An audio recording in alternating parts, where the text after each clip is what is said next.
Essula 18. Era Yekosafaati yalina obugagga n'ekitiibwa kingi nnyo nnyini, n'afuuka mukodomi wa Akabu. Awo emyaka bwe gyayitawo n'aserengeta eri Akabu e Samaliya. Akabu n'amuttira endiga n'ente nnyingi nnyo, ye n'abantu abaali naye, n'amusemberera okutabaala Eramosugireyaadi wamu naye.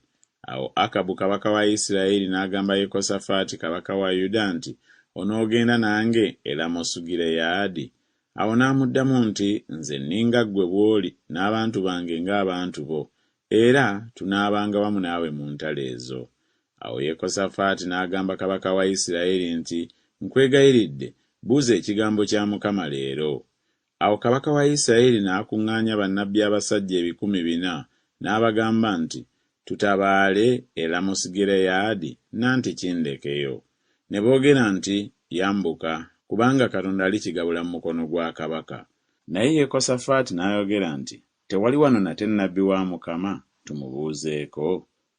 Kabaka wa Isirayiri n'agamba Yekosafaati nti, "Waliwo nate omusajja omu gwe tuyinza okubuulizaamu Mukama, naye mmukyawa, kubanga tandagulangako birungi wabula ebibi ebyereere. Oyo ye Mikaaya mutabani wa Imula." Yekosafaati n'ayogera nti, "Kabaka aleme okwogera bw'atyo." Awo kabaka wa Isirayiri n'ayita omumbowa n'ayogera nti, "Yanguwa okime Mikaaya mutabani wa Imula." Era kabaka wa Isirayiri ne Yekosafaati kabaka wa Yuda ne batuula buli muntu ku ntebe ye, nga bambadde ebyambalo byabwe, nga batudde mu mbuga eri mu mulyango gwa wankaaki w'e Samaliya. Bannabbi bonna ne balagula mu maaso gaabwe. Awo Zeddekiya mutabani wa Kenaana ne yeekolera amayembe ag'ebyuma n'ayogera nti, "Bw'atyo bw'ayogera Mukama nti, olitomera Abasuuli na gano okutuusa lwe balimalibwawo." Ne bannabbi bonna ne balagula bwe batyo nga boogera nti, "Yambuka e Lamosugireyaadi olabe omukisa, kubanga Mukama alikigabula mu mukono gwa kabaka."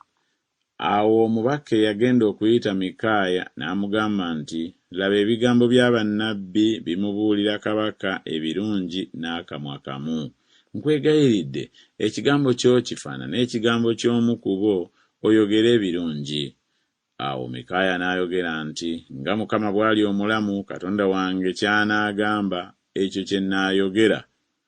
Awo bwe yajja eri kabaka, kabaka n'amugamba nti, "Mikaaya, tutabaale e Lamosugireyaadi, nanti kindekeyo." N'ayogera nti, "Mwambuke mulabe omukisa, era baligabulwa mu mukono gwammwe." Awo kabaka n'amugamba nti, "Naakulayiza emirundi emeka oleme okumbuulira ekigambo n'ekimu wabula amazima mu linnya lya Mukama?" N'ayogera nti, "Ndabye Isirayiri yenna ng'asaasaanidde ku nsozi ng'endiga ezitalina musumba." Mukama n'ayogera nti, "Abo tebalina mukama waabwe, baddeyo buli muntu mu nnyumba y'emirembe." Awo kabaka wa Isirayiri n'agamba Yekosafaati nti, "Sikugambye nga taalagula ebirungi eri nze wabula ebibi?" N'ayogera nti, "Kale muwulire ekigambo kya Mukama. Ndabye Mukama ng'atudde ku ntebe ye n'eggye lyonna ery'omu ggulu nga bayimiridde ku mukono gwe ogwa ddyo ne ku gwa kkono." Mukama n'ayogera nti, "Ani anaasendasenda Akabu kabaka wa Isirayiri ayambuke e Lamosugireyaadi agwe?" Omu n'ayogera bw'atyo, omulala n'ayogera bw'atyo.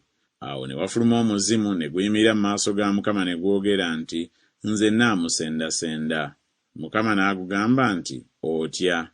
Ne gwogera nti, "Naafuluma ne mbeera omuzimu ogw'obulimba mu kamwa ka bannabbi be bonna."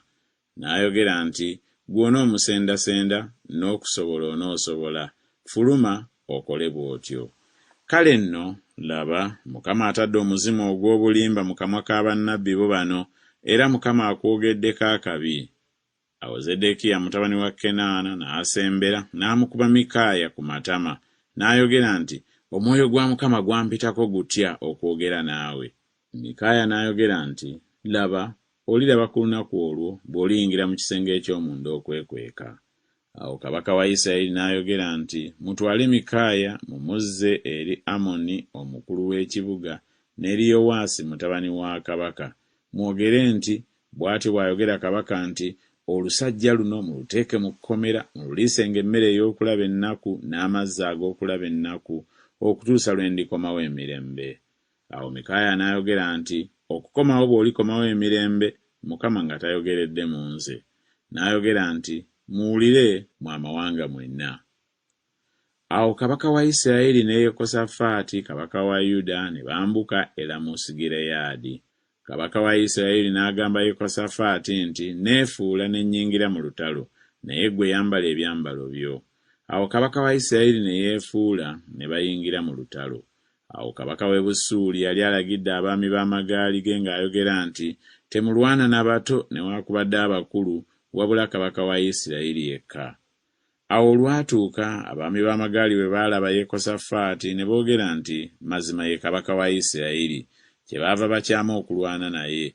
Naye Yekosafaati n'ayogera waggulu, Mukama n'amuyamba, Katonda n'abamuggyako. Awo olwatuuka abaami b'amagaali bwe baalaba nga si ye kabaka wa Isirayiri, kale ne bakomawo okumugoberera. Awo ne wavaawo omuntu eyanaanuula omutego gwe nga tagenderedde, n'alasa kabaka wa Isirayiri ebyambalo bye eby'ebyuma we bigattira. Kyeyava agamba omugoba w'eggaali lye nti, kyusa omukono gwo onziye mu ggye, kubanga nfumitiddwa nnyo. Olutalo ne lweyongera ku lunaku olwo, naye kabaka wa Isirayiri ne yeekakaabiriza mu ggaali lye okulwana n'Abasuuli okutuusa akawungeezi. Awo enjuba bwe yali ng'egwa, n'afa.